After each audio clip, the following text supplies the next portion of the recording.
नमस्कार, आप देख रहे हैं न्यूज नेशन 81। चलिए रुख करते हैं खबरों की ओर। अकोला जिले के मुर्तिजापुर तालुका के किसान भारी वर्षा सहायता और फसल बीमा लाभ से वंचित होने के कारण बेहद नाराज हैं। इस पृष्ठभूमि में तालुका के किसान संगठनों ने एकजुट होकर 17 अक्टूबर 2025 से एक विशाल और तीव्र विरोध प्रदर्शन करने का निर्णय लिया है।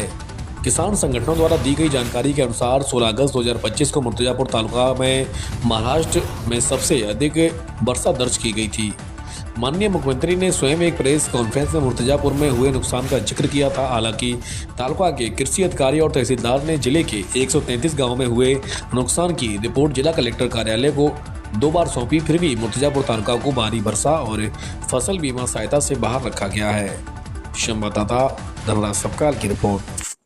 राजीव भाऊ, महाराष्ट्र शासनाने मुर्तिजापूर तालुका हा दुष्काळाच्या मदतीने वंचित केला, या संदर्भात आपली प्रतिक्रिया काय?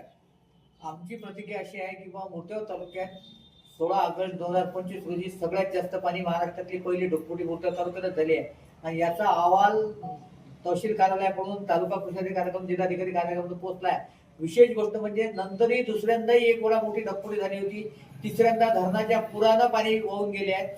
अनेक शेतकऱ्यांचे शेत कामात नाही करून आले आहेत। अशी परिस्थिती असताना या मुर्तिजापूर तालुक्याला अतिवृष्टीची मदत, पीक विमा, त्याच्यानंतर दुष्काळ, कर्जमाफी व 2024चा पीक विमा, 2025चा पीक विमा या सगळ्या गोष्टीतून आता वंचित ठेवणार आहेत। या गोष्टीमुळे मुर्तिजापूर तालुक्यात आज संतापाची लाट निर्माण झाली आहे। या लाटेमुळे आज आम्ही असं ठरवलं आहे की आज माननीय उप अधिकारी साहेबांना निवेदन देऊन आम्ही दिनांक 17 ऑक्टोबर 2025 रोजी मुर्तिजापूर तालुक्याच्या तहसील कार्यालयावर मुर्तिजापूर तालुक्यातील 150 गावातील शेतकरी ठिय्या आंदोलन करणार आहेत व त्याच दिवशी मुर्तिजापूर बंदचं आवाहन करणार आहे। त्यानंतर मुर्तिजापूरचा चक्काजाम करून मुर्तिजापूर जितकी 150 गावाच्या आजूबाजूला रस्ते आहेत हे सगळे रस्ते मुर्तिजापूर तालुक्यातील शेतकरी बंद करणार आहेत। याची शासनाने जाण घ्यावी।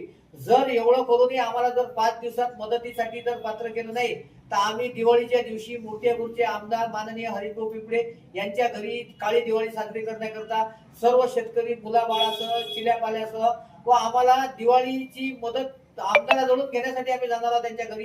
याची शासनाने दखल ठेवावी व आमदार महोदयाने या गोष्टीत सतर्कतेने लक्ष देऊन या 5 दिवसात मुर्तिजापूर तालुक्याच्या शेतकऱ्यांना न्याय द्यावा, हीच आमची शासनाला विनंती वजा इशारा आहे।